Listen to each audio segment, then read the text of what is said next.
This week's Parsha of Netzavim contains a famous phrase that has always been difficult to interpret. And the Moshe in the Parsha refers to somebody that says, Ki bishrirus libi eleich, I will do whatever I want. There's no consequence to me. And he ends the verse, Laman tzfos horavois atzmeo. So the simple explanation that most of the Meforshim adopt is that he is relying that the Ravah, the one who is full, who is overflowing, who is satiated, will cover up, will make up for the tzmeah, for the one that is lacking, the one that is still thirsty, the one that doesn't have Torah. And therefore he feels that he can rely on that element of the Jewish people because of the fact that they will fulfill whatever has to be done, and he can do whatever he wants. And he's not responsible for any problems that, God forbid, would occur due to his behavior.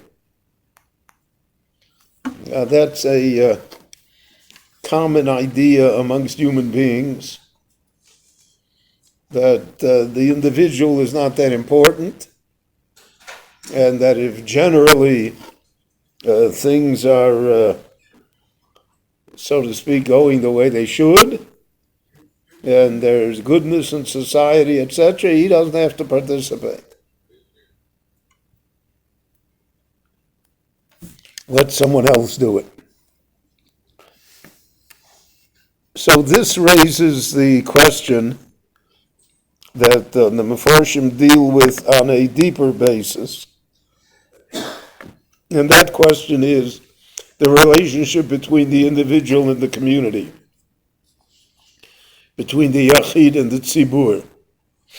How does God judge us? So there's a famous piece in the Meshech Chochmah, the Meir Simcha, in Parshas Bishalach. So there he says as follows, a very interesting and insightful view. It says, V'amayim lahem choma miyaminam u'mismalam.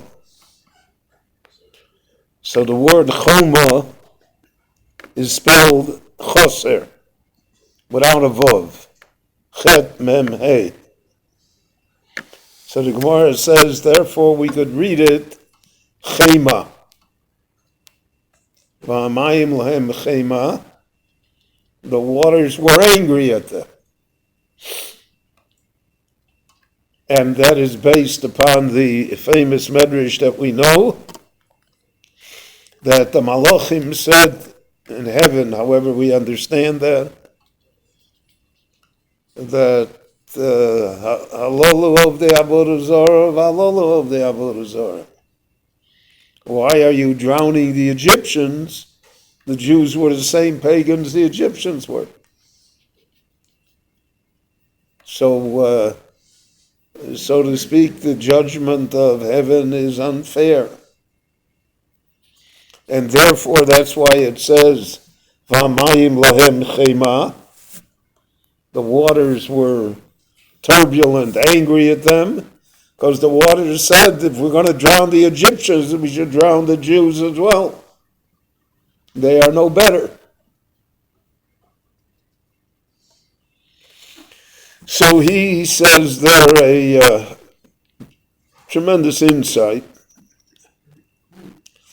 He says there are two levels of judgment that we see from heaven. One level of judgment is on the individual. So on the individual, everything that a person does is judged. And what he does well, he is rewarded for. And unfortunately, what he does poorly, he has consequences he is paid for.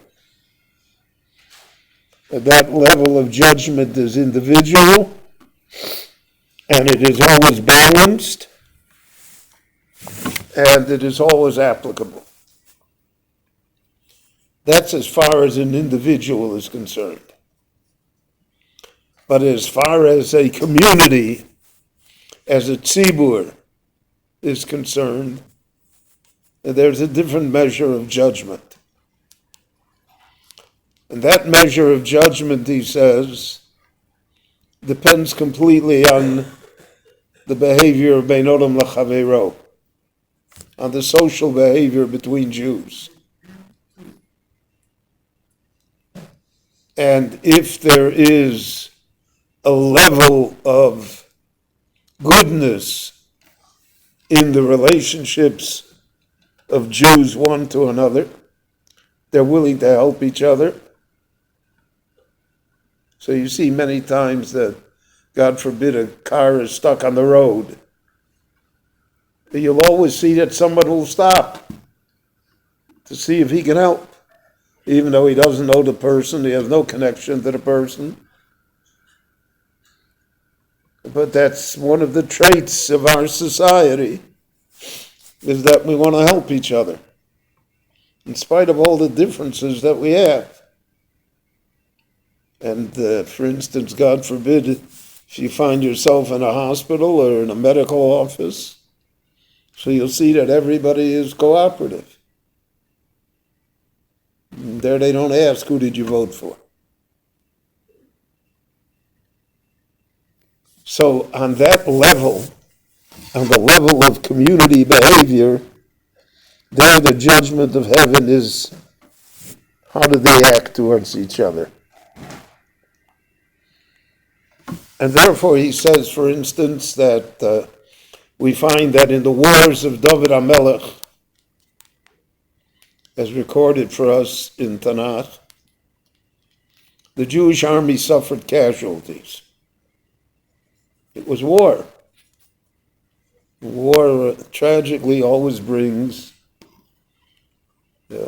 casualties. People are killed, people are maimed. So in the wars of David HaMelech, there were casualties. Yet the Gemara says that in the wars of Achav, now Achav was one of the most evil kings by Malchus Yisrael. He's married to Jezebel,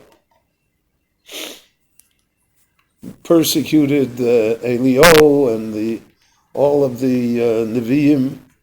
He destroyed them. He instituted Avodah Zarah in the midst of Klal Yisrael. He institutionalized it so that the Malchus Yisrael never got it out of them again. The Gemara says two things about Achav. First, he had a kosher kitchen. He had a glatt kosher kitchen. Because the Gemara says that the birds that brought food to Eliyahu Hanavi took the food from the kitchen of Achav. So Eliyahu could eat from it. So he had a kosher kitchen, so everybody could eat from him. Even though he himself, who knows what he wanted. But he wanted that everybody should be able to have benefit from the king's table. So therefore, his kitchen, his food was to the highest standards.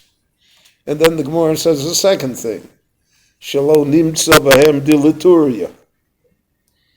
There were no whistleblowers, leakers, storytellers. Nobody talked. Because when he was looking for Eliyahu Hanavi, and he was searching for him, so there were thousands of Jews who knew where he was. But no one informed. There were no informers.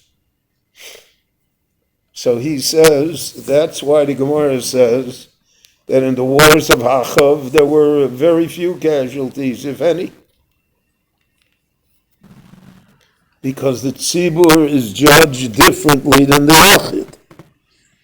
So Achav is naturally judged because of Avodah Zarah. But the generation of Achav, the tzibur of Achav, is not judged harshly. In fact, it's judged very charitably because of the fact that in the social interaction between themselves, they did not inform on each other, they didn't speak against each other, they were civil, and therefore they did not suffer great casualties in war. So he says that happened here by Yam Suf too. The Malachim are correct. Halolu ovdei avodah zarah, ve'halolu ovdei avodah zarah. So for that, the individual will certainly pay. The judgment will certainly be for being a worshiper of paganism. But the klal was unified. The klal treated each other well. They did not in any way harm each other. And therefore, the waters could not drown them. So even though it spelled chema, but the result was choma. Simply because of the fact that there was this feeling of collective feeling of community that existed that allowed them to function. So he says here also, Uman Svos Orova Es Atzmeya. If we're talking about the tzibur, then there is such a concept. Then there's a concept that if the tzibur is rova, so it will cover over for the individual tzmeya as well. The tzibur is one level of judgment, one level of situations. But as far as the individual, the Pasuk is talking about the individual, the Omar Bishvirus Libi Eleich. And I'm talking about myself. I'm going to do what I want. So then it's a mistake to think Laman Svos Orova Es Atzmeya, that somehow that won't help. So in Rosh Hashanah, the Mishnah teaches us Kulam Ovrim Lefonav K'nei Moron, that we pass before judgment like individual sheep before the counter. So that is what makes it difficult for us. Because if we would all jump through together, the Gemara discusses by Meiser Behema, what happens, Kofatz Echad, one jumps in with the other one, so then it's all mixed up, so then you don't have these problems. There's a famous story that someone was taking an exam, and the exam was being proctored by one of the professors, and the student didn't hand in the exam on time. So the professor said, Well, then I have to take off 25 points or something. So the student said to him, do you know me? So he said, no, I don't know you. He said, do you know who my father is? He said, no, I don't know you. He said, good. He took the exam and he slipped it into the middle. So then he passed it, because he didn't know who he was. So therefore, everybody got away. That is how we would like to be judged. That's the way the community is judged. Individually, it's a different matter. But that's part of the understanding of what the pasuk means. L'man tzvos harova esat tzmeya. Rabbi Chananya ben Akashi omer ratzah HaKadosh Baruch Hu lezakas es Yisrael v'fichach hirba lahem Torah mitzvos shenemar Adonai chafetz l'man tzidko yagdil Torah v'yadir. Amen.